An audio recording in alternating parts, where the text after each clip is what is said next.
Хичээл 20. Сургалтын байгууллагын орчинд цахим орчны аюулгүй байдлыг хангах нь.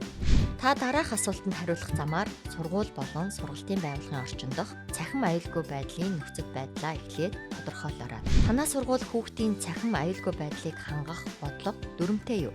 Сурагчдын хувийн мэдээлэл, зураг бичлэгийг хамгаалах журам сургуульд хэрэгждэг. Цахим орчинд хүүхд хамгааллын асуудал гарвал би хэнд хэрхэн мэдээлэхээ мэдж байна уу? Би цахим орчинд сурагчтай харилцахдаа өөрийн үзэл бодлоо илэрхийлэхдээ ёс зүйн ямар хэм хэмжээг мөрдөх хэрэгтэй вэ? Эцэг их сурагчид цахим хэрэглээний эрсдлийн талаар хангалттай мэдээлэлтэй байна уу? Сургалтын байгууллагад цахим орчны бодлого ба дүрм журам байх шаардлагатай бөгөөд үүнийг боловсруулахдаа хүүхдийн интернетийн хэрэглээ, сургуулийн нийгмийн сүлжээний хэрэглээ, аюулгүй сүлжээний зохицуулалт, хувийн мэдээлэл хамгаалалт, багшийн ёс зүйн зарчим, хүүхд хамгааллын багийн үүрэг, эцэг эхийн оролцоо, сурагчийн үүрэг оролцоо зэргийг тусгах хэрэгтэй.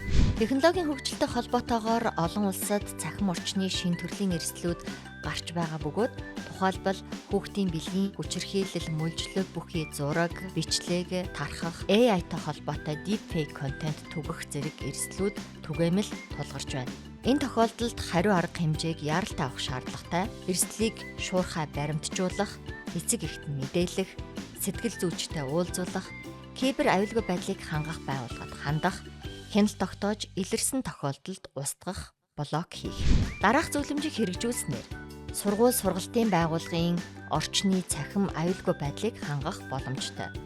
Нэгдсэн бодлого дүрм баримтлах, зөвшөөрлийн удирдлага буюу хүүхдийн зураг бичлэгийг эцэг эхийн зөвшөөрөлтөөр нийтлэх, сургуулийн дүрмд нийцсэн ангийн дүрм гаргах, цахим орчны эрсдэл зохистой хэрэглээ боломжийн талаар агуулгыг хүүхдэд, сурагчдад насны онцлогт нь нийцүүлэн сургалтын жилийн төлөвлөгөөнд нь тогтмол тусгах.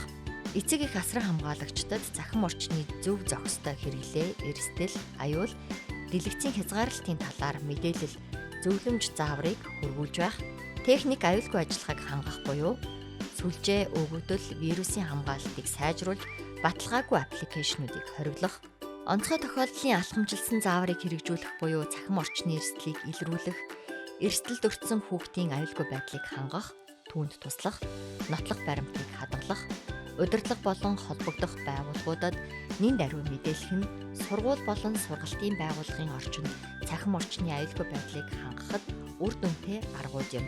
Мөн сургалтын мэдээллийг баталгаад платформоор дамжуулан хүргэх, сурагчтай харилцахдаа хувийн чат ашиглахгүй байх, цахим бэрхшээлтийг үл тоомсорлохгүй байх, цахим орчинд ёс зүйтэй байж үйлдвэрлэх нь багшийн нэн тэргүүнд хэрэгжүүлэх чухал зарчим юм.